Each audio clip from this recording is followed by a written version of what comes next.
Hello, everyone. This is Adam Meister, the Bitcoin Meister, the Disrupt Meister. Welcome to the Beyond Bitcoin Show. Today is February the 29th. Oh, yes, it is. 2020, that very special day. It only comes every 4 years. I have a relative board on this day. Strong hand, long-term thinking. A bat mitzvah to go to for that relative next year, actually. Golden age, because you do the math, obviously. Relentless, strive for greatness. Personal responsibility is the new counterculture. Deferral of gratification. Bitcoin is the next Bitcoin. Okay, we're going to talk about everything. Not that much Bitcoin stuff tonight. Obviously, it's the Beyond Bitcoin show.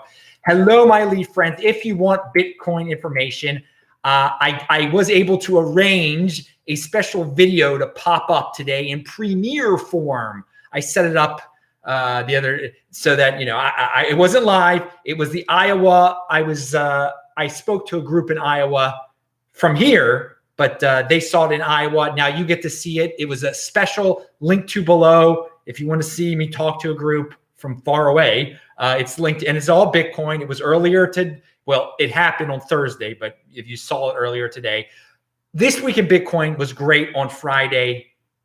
Follow me on Twitter at TechBalt, TechBalt, by the way. And old ugly goat or ugly old goat, Phil from Texas and Brady from Citizen Bitcoin were on the show. It was a great time had by all. For all those of you that crave a little Bitcoin fix right now, because we're going to get beyond Bitcoin. So if you have a question, type in Bitcoin Meister so I see it. Like Taval Dakris said, he says it's March 1st. Yes, where you are, it's March 1st. I started this show. I was supposed to start this show at 11:59 p.m. in Los Angeles on February 29th. In Alaska, it is February 29th. In Hawaii, it is February 29th. This is the official show for February 29th. Of course, we had that Iowa thing earlier today, which was also on February 29th. Because you know what? I've got conviction. You're getting a news show here every single freaking day. Pound that like button. Of course, except the second day of Passover and the second day of Rosh Hashanah, but sometimes I'm able to give you pre-tape shows on those days. Anyway, that's for another day. Let's get into the news of the day. And the big news, I can't say the name of the supposed plague that is going around because YouTube demonetizes you the second you say the name of that disease, that flu that is going around Asia right now. I think you know what I'm talking about because the whole world seems to be in a panic about that. Now, I want to say that there's a lot of fear, and thus the markets get caught up in this fear, the speculators. So real assets out there are getting cheap are becoming less expensive. During maybe you could say cheap even, as I said, during this time. So if you want discounted real assets, this is a time to get them, okay? Things will return to normal. I think that's what people get caught up in, this panic mindset, and they think, life will never be the same. Oh my God, the media is scaring me, blah, blah, blah, blah, blah. Dudes, it's all noise. First of all, in the Western world, in the United States, think about it. Walk around. Is there a difference? Are you sick? Do you feel all right? Yeah, you do. Life is fine. Life is great. We're in a golden age. But clearly mentally, this week, the entire modern world started to panic and started to price in assets thinking that the world is going to end. So sell-offs and all this nonsense. There's a tomorrow, and there's a day after tomorrow. We're in the 2020s. It's a golden age. We're going to look back on this as a blip on the radar and see it as a buying opportunity for all sorts of assets, all sorts of opportunities for travel, all sorts of things. You got to look on the positive take on this, okay? But at the base level here, guys, if you think things are sucking now and they're not. You shouldn't. There's a tomorrow. The world is going to continue. A few more people might get sick. A few more unhealthy people might perish. All right. We have unhealthy people leaving this world every day. People get the flu every winter. So there's a tomorrow. There's a day after tomorrow. Long term, I want to say this. I want to say pound that like button. But if you're really scared about getting sick, long-term thinking is really paying off now. For people who didn't smoke, who didn't drink, who didn't get fat, who have normal metabolisms, who stay healthy, who fast, who eat healthy, I don't get sick, okay? My system, my body fights off diseases, okay? And because I maintain my body. And most people in the West, I mean, it seems like most people in the Western world are sick already. I think that's the bigger thing you should be taking from this, people. If you think sicker people are more prone to get this flu, why are you sick? Why is everyone fat? Why is everyone sick? Why don't you make the change now so you don't have to worry about getting such things? I'm not worried about it at all. And first of all, I as a younger person, I've gotten the flu before. You move on. People get the flu. I probably caught things and I don't even realize I catch things anymore because I'm so healthy. It's just my immune system is that strong. Get your immune system that strong. You know, sometimes I'll defecate and it won't be normal, and I'll be like, oh, I must be ridding my body of some disease that I didn't even know I had. I mean, that's basically Adam getting sick now when he defecates and it's a little weird or something like that. I know that sounds gross to some people, but by the way, it's a lot better than, getting the flu all the time, getting colds all the time, having to go to the doctor all the time, having to take these ridiculous pills all the time. I have not taken an Advil since 2010, maybe 2009. I don't know. I don't need that stuff. And so when and people have always said, well, why do you do all this? Why do you fast? Well, now you see why I fast. Now you see why I maintain myself. So you don't have to worry about things like this whenever, the immune compromised are going to get sick. Okay, they're going to get sick. Personal responsibility is a new counterculture. If you're in your 20s, your 30s, your 40s, your 50s, and you're sick, it's your fault, dude. I mean, a lot of the times it's your fault, especially when you're 20s and 30s. Okay, it's your fault. I mean, you can be you're a machine, dude. You're a freaking machine. You should be maintaining that freaking machine. Stay in motion and don't rely on pills. Don't rely on the government. Don't rely on your darn doctor all the time to keep prescribing you things, getting you sick, lowering your resistance. Getting hooked on all these pills and stuff, it lowers your resistance, okay? It makes you prone to flus like this, okay? But who knows how bad this flu really is anyway? And so I just wanted to put that out for, because I'm always talking about long-term thinking. Well, here you get an example of it paying off. But for me, I don't, people are just really blowing this thing out of proportion. First of all, it appears that it is spread through fecal matter, not through people coughing very much.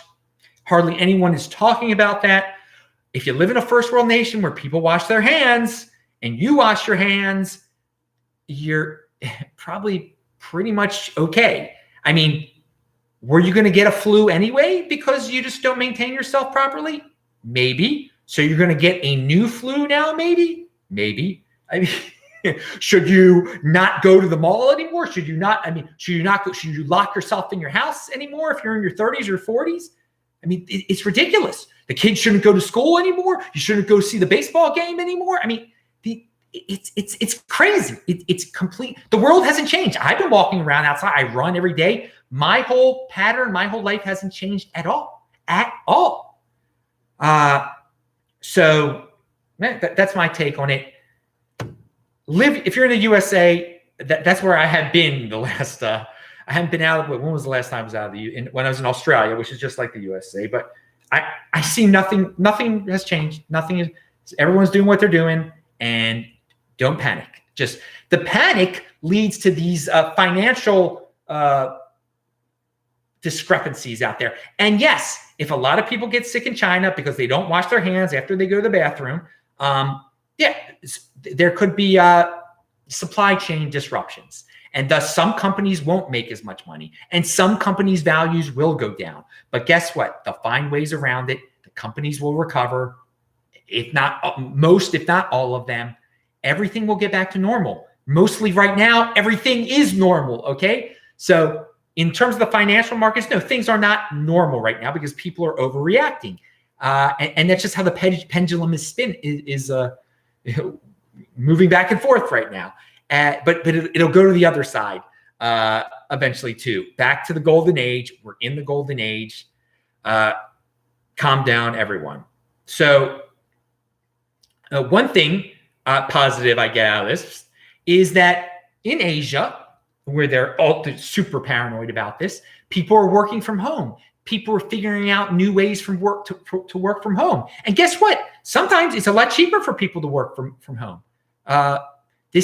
Maybe there will be innovative home work solutions that come out of this, okay?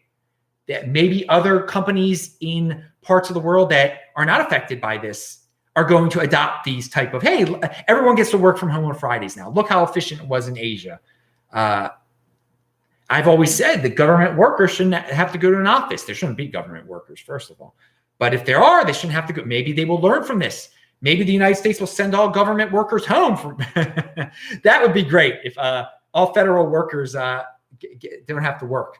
That would be good. That would save money, actually, that in the long run, because they don't work anyway. So people are saying you shouldn't travel. Don't travel. Well, here, I want everyone to think about this. My plans, again, I am planned until July 27th, until I'm going to be, I'll be here in the LA, in California, until April 6th. And then I will be in Baltimore for about 10 days, for 2 weeks. Then I will be in Geneva, Switzerland. And then I will be for like 10 days. And then I will be in Israel for 3 months. Okay. 3 months until July 27th. And then after that, I do not know. So those, I have no problems going to all those places. Now here's the issue here. Here's the issue. By then, I foresee it'll be the middle of the summer, and I think everything will be back to normal. I don't think the United States will be restricting travelers coming in from Asia at that point. But here's something for you. If you've always wanted to go to Asia and you're a healthy person, and you don't mind possibly not being allowed back in the United States when you want to get back into the United States, when you initially plan to get back into the United States, now's a good time to go to Asia. What the heck? It's cheap. The Airbnbs will be cheap. The airlines will be cheap. Everything will be cheap. It's just that you might not be let back into your Western nation. But there's some people that don't need to get back into their Western nation in time. But the restrictions will be dropped eventually. The restrictions will be dropped eventually. So that's a positive. So if you're a healthy young person, you want to travel the world for cheap, now's the time to do it. It's just that you have to be aware that perhaps your paranoid Western country isn't going to let you back in again until summer or spring or maybe just April. I don't know. Personal responsibility is a new counterculture. So figure it out, the opportunity that you have. Figure it out, do you need to be back? And then plan it all out. I don't know you personally. So Taval Dakrez has let's see, he's got a comment here. Okay, you name a bunch of the popular viruses over the last 2 decades, and you said this too shall pass. Again, I cannot read the name of those because YouTube demonetizes people when they read those words, and I just don't like the drama of even dealing with YouTube on that level. So, but yes, Taval, we've had issues like this. This is actually a really good point, Taval. We've had these different viruses for I mean, since Y2K, right, which was not even a virus, all right, and it all passes. We've reached this point in the evolution of media where they just need attention immediately, and exponentially now things have become blown out of proportion compared to the way they used to be blown out of proportion. It doesn't even compare. So if this happened in 2018, it wouldn't be to this extreme level that it is now, because some of these media organizations are so desperate for attention. They're putting anything and everything out there. And then there are individuals who just want attention because there's this attention economy. They want that little hit, that dopamine hit. Oh, look, someone tweeted me, retweeted me because I said something insane about this and I scared people. So we're at this whole new level of attention getting, and it's just, people are falling for it and they're getting scared. And really, there's no reason to. Now, again, the positive spin you can take on this is that if you don't want to worry about all this stuff, if you want to really be immune to all this stuff, physically build yourself up to be healthy in a physical way and in a mental way where you are in control of your own destiny. Because I think a lot of people are very helpless in their mentality. They rely on the government. They think, oh, the government's doing a terrible job with this in Asia. They're doing a terrible job in Europe or North America, wherever they can point to. They don't realize it's your job to take care of yourself, okay? And be healthy. You don't, and to do your own research and just to be level-headed about this. Like, there are flus all the time. I've gotten sick before. How bad is this really? Who is it affecting really? Is it affecting a bunch of people in a nursing home? Am I a nursing home candidate? I mean, you're not a nursing home candidate, most likely, if you're watching this. You're not 89 years old living in a filthy nursing home, because they are filthy. Even if they appear clean, it's filled with disease and stuff. And if you have a loved one who is old, and I have a loved one who's 97 years old, it's our responsibility to, monitor the situation, not go crazy. I was talking to my grandmother on Friday, and she thinks this is all a joke too. She says, I've been doing everything that I've been doing. I've been, driving around. I go to the food store, et cetera, et cetera. No, I mean, if it starts to come to the Baltimore area and there's breakouts in hospitals, then she's not going to be able to go to get her blood test or whatever she gets every 3 weeks. Okay, that's a small change right there. But we monitor it. She monitors it. You have to think logically about this. Again, if you are in your 20s, your 30s, your 40s, and 50s, come on, be healthy, be in motion. Watch this show, pound that like button, and just strong hand of the mind. And okay, we talked about travel. And here, this is news that came out this week. About 40% of U.S. adults are obese. Government survey finds, and this is not a shock. And as I said before, this causes people to be sick and susceptible to all sorts of flus. So the first step in virus prevention is actually being healthy. And this is left out of the mainstream media narrative. It really is. They don't say, like, okay, the first step is you make sure you don't have diabetes. You make sure you're not eating sugary foods all day long and eating 5 meals a day and getting fat. They don't say that. They don't say that at all. But I don't know, because they got advertisers, I guess, that are selling that kind of stuff. I mean, I'm not worried about why and why they don't say it. I don't care about that. I don't care about why they don't. I care about people using their own heads and not relying on the TV box to tell them what to do, okay? That's what this is all about. But I realize that personal responsibility is a new counterculture, and that 80% of the world, the 80%ers are going to be hooked on this stuff that I'm saying not to be worried about. So, but you as a 20%er, you think for yourself, you produce, and you don't let obstacles get in your way, especially ones that don't really exist, and you stay healthy. So let's talk about it. Let's talk about a 20%er out there that I've been listening to a lot, who I admire a lot. Peter Thiel. This guy is great. So I linked to a video of his below. And he points out some funny things sometimes. He points out that Elizabeth Warren, who's running for president of the United States, basically says she wants to destroy Google, okay? But she blames the big tech companies on so much. She wants to break them up. She wants to destroy them. And, she says it in many different ways. Yet, of Google employees, the most popular candidate that they gave money to was Elizabeth Warren. And these people are supposedly geniuses. I mean, IQ-wise, they might be, but they're not so smart in terms of survival, are they? They're giving money to someone who wants to destroy their employer. The money they make from their employer, they give to her, and then she wants to destroy their employer, so they no longer have money to give to her.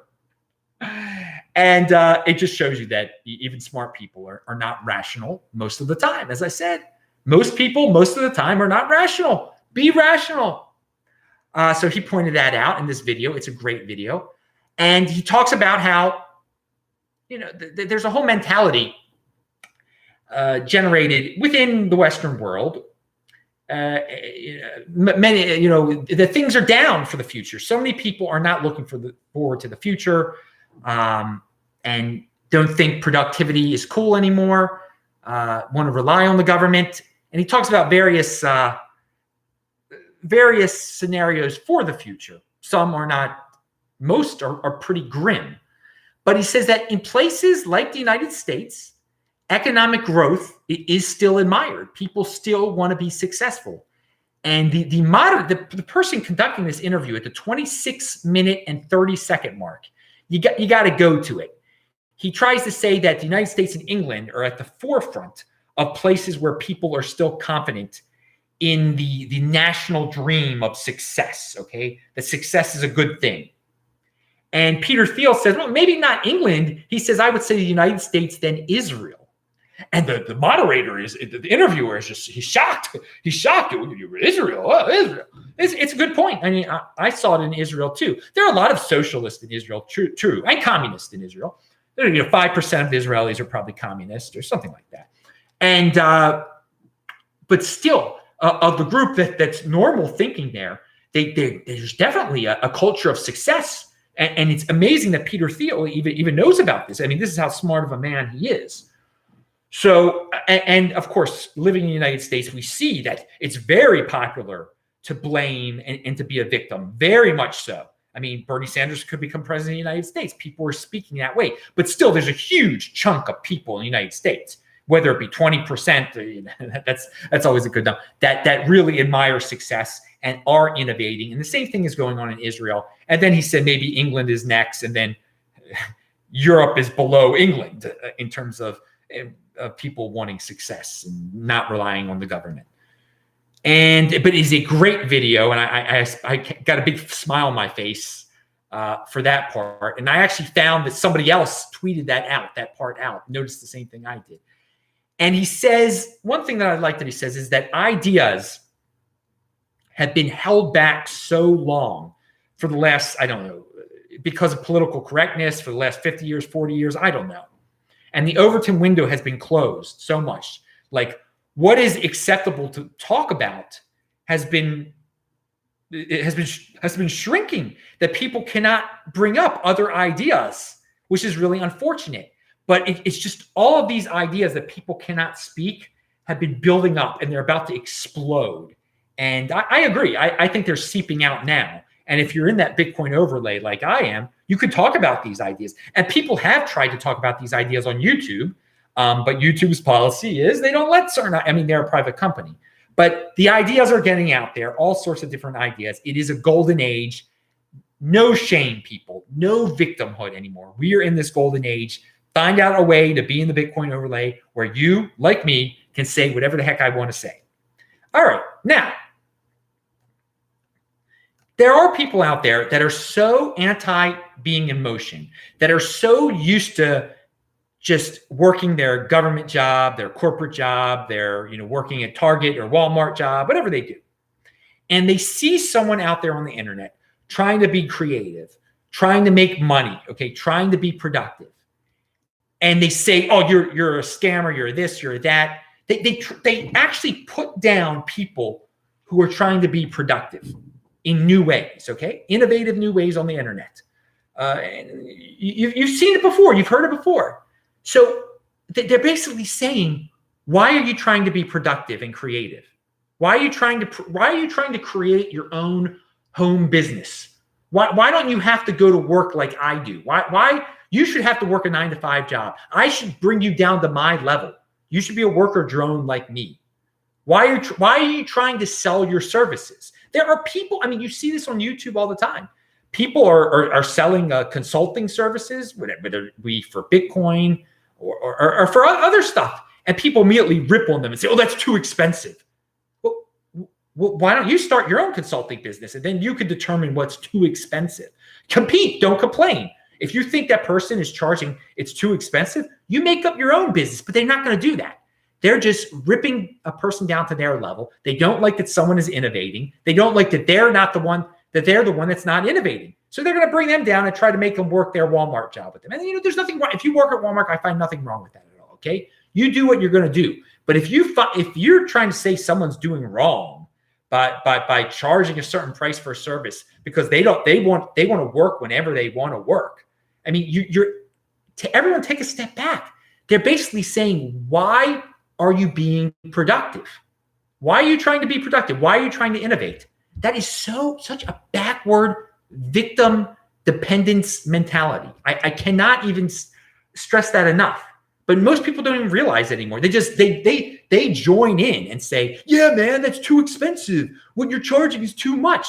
Well, then don't use the person's services. Or again, compete, don't complain. But most people don't do that. So the next time you're on Twitter, on YouTube or whatever, and you see in the comments someone saying something like that, think logically. Don't get emotional about it. Don't get envious.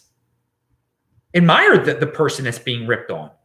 If someone is being ripped on for services they're selling, okay, for ideas that they've created that are not hurting anyone, that are voluntary ideas, then that person is the person who succeeded, and the person who's ripping on them is the victim, is the complainer, is the dependent, is the 80%er.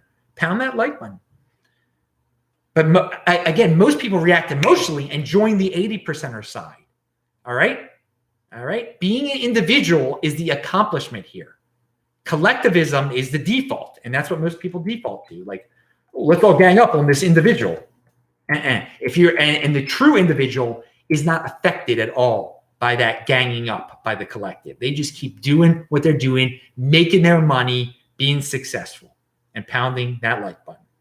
Now, Andreas Klinger had this to say. The whole fight between left and right in the U.S. only exists to distract people from the fact that it's not normal to have only two options. I like the second half of that. It's not normal to have only two options. This is true. This is true. There's not only an A and a B. Creative people can always come up with a C, okay? Creative people can always come up with a C. Now, the fight between the left and the right in the U.S. only exists to distract people from this fact. No, that's not the only reason they exist. I mean, most people don't want to take the initiative to either opt out of the whole system and that be their C option, or to create a C option in the whole political thing. But don't waste your time on politics that much. But since we're talking politics, Joe Biden won the South Carolina primary today, so the whole media is back on his bandwagon again because I guess if the media and the traditional liberals out there that are very vocal would have their way, they would have some just mindless drone like Joe Biden there that would just sort of do what Obama did or would sort of do what Hillary Clinton would do.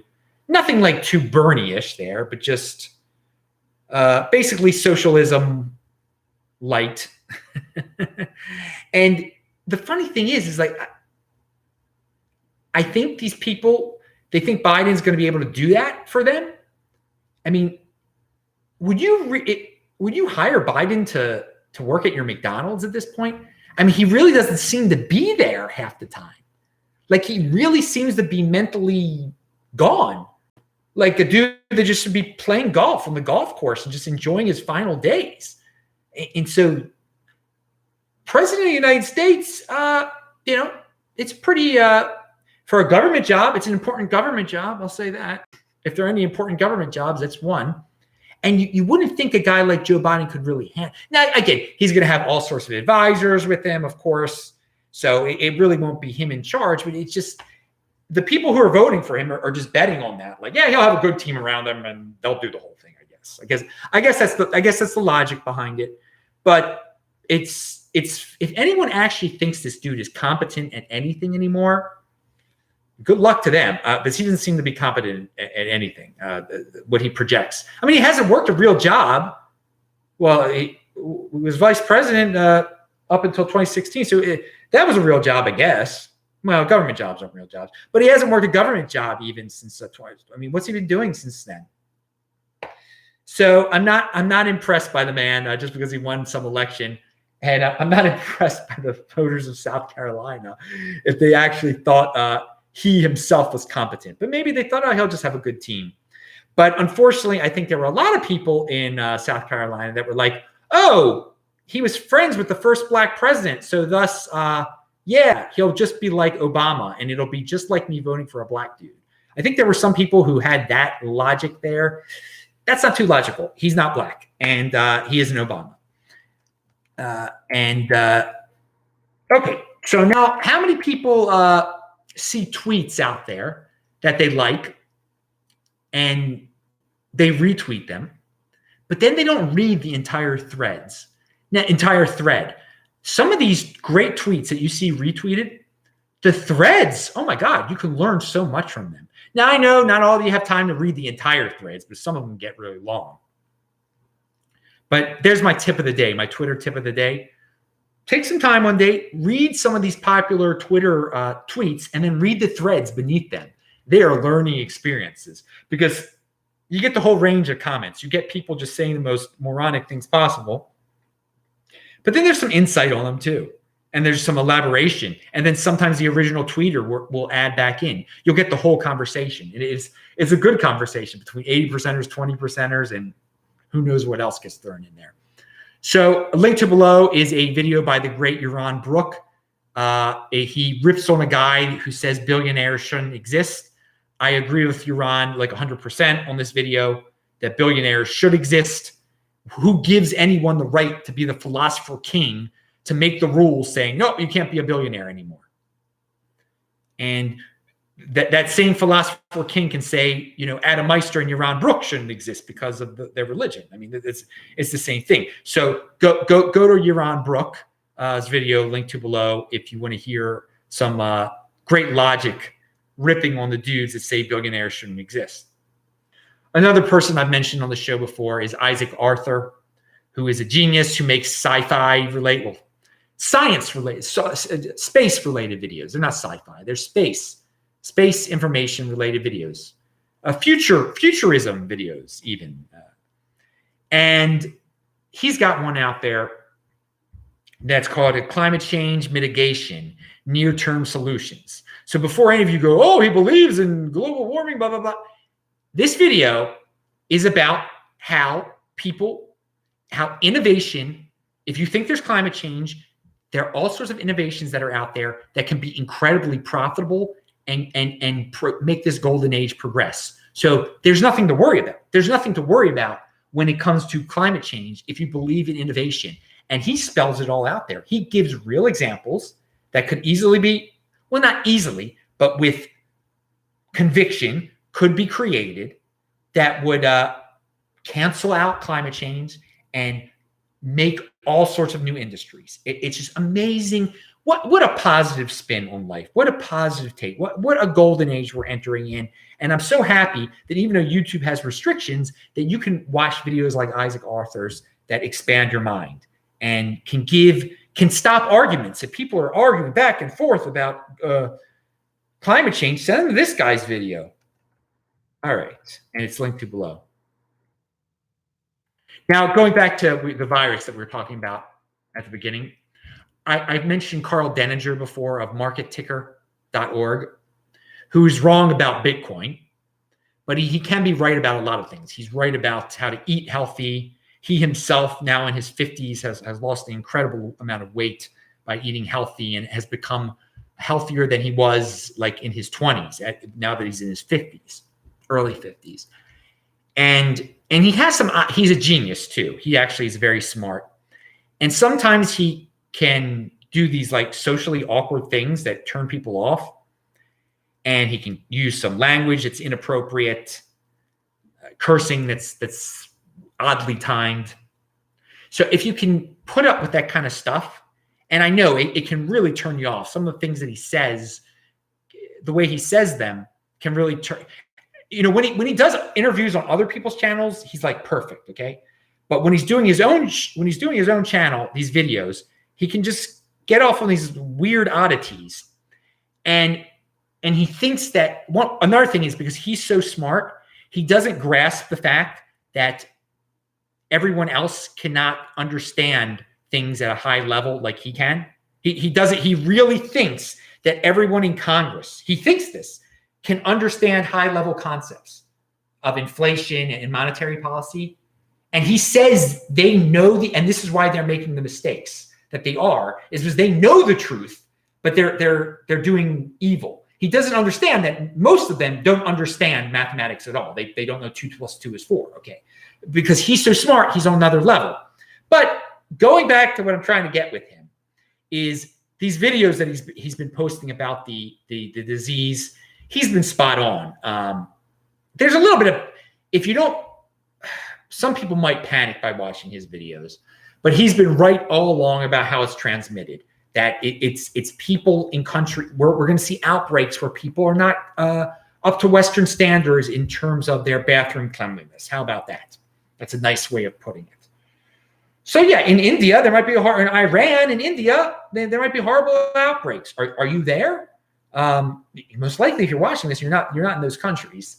And so, would I advise visiting India if there's a big outbreak there? No, of course not. Who in their right mind would advise doing this? I mean, you don't want to go on a vacation to a place where people are dropping dead and where you can get the flu, where you probably will be fine. But I mean, that's not too fun. And where you definitely won't be let back into the United States. If there's a big outbreak in India and you just said you've been in India, they're not going to let you back. They're going to put you in quarantine for 2 weeks at that point. But so he's been talking about that type of thing on his videos, and he's been talking about this for like a month now. Definitely since I was in El Paso. He was right about how it's transmitted and how in the Western nations, and he's saying like in places in Los Angeles and in homeless encampments, there are going to be outbreaks. And it wouldn't surprise me at the homeless encampment on Highland, which is a few blocks away from where I am right now. If a bunch of people get this flu, okay, they get the flu. Am I going to get the flu? Do I go touching their stuff over there? No, I don't. I don't touch their tents and their all their stuff they have laying on the ground, their pillows, their soiled pillows and such. Now, all right. So we talked about it at the beginning, but Carl Denger, again, I linked to Market Ticker. The videos that he's been posting have been. He talks about politics in them too, so you can, if that's not your cup of tea, you play them at 2x. You'll get through them. If you want to hear more, a different type of take on this virus that's been pretty much right the entire time. And okay, yeah. Here, let's talk about schools. Let's end this with a school talk. 80% of children are stuck in government-run schools today. But a new nationwide survey finds that only 30% of respondents would choose government-run schools. This is exactly why the unions fight so hard against school choice. They are terrified, and they should be. Pound that like button on that one. Yeah, 82% of children are stuck in government schools, and but only 30% say they actually want their kids there. What a situation. What a horrible situation. People also have to prioritize here because personal responsibility is a new counterculture. If you really don't want your kids in public schools, in government schools, if you really don't want that, they don't have to be there, okay? You are paying for it through your taxes. That's the truth. And you're not going to get a voucher from the government. That's the truth in most places. But you can save up enough money to put your kids in private school, or you can save up enough time, you or your spouse, to educate your children at home and do the homeschooling thing. Or you can know all of this before you have kids and plan accordingly, okay? When to have kids, how many kids to have, when to get married, etc. There's all sorts of planning you can do around this. But, and I've always said that people don't believe in the school system, yet most people still are going to send their kids to a system they do not even believe in, which is kind of scary. Which goes back to one of my underlying premises that the dollar isn't going anywhere. People can know that it's that they can know it's inflated, and they're still going to be using it. Okay, they don't care about that aspect of it. They care about fitting in. They care about convenience. Just like sending your kids to public school, it's convenient, isn't it? Very convenient. Even though, he might be getting bullied, he might not be learning anything, but it's convenient. I still get to drive my nice car because I'm not sending them to private school. Pretty sick, huh? But that's the way of the 80%er, right? All right, that's it. We got another questions. But Starduster says Isaac Arthur is a genius. Yeah. All right. I'm Adam Meister, the Bitcoin Meister, the Disrupt Meister. Remember to subscribe to this channel, like this video, share this video. Check out the links below. Pound that like button, bang that bell button, and I'll say hi to you dudes in the chat right now. And I hope everyone had a great February 29th, the rarest day of the year.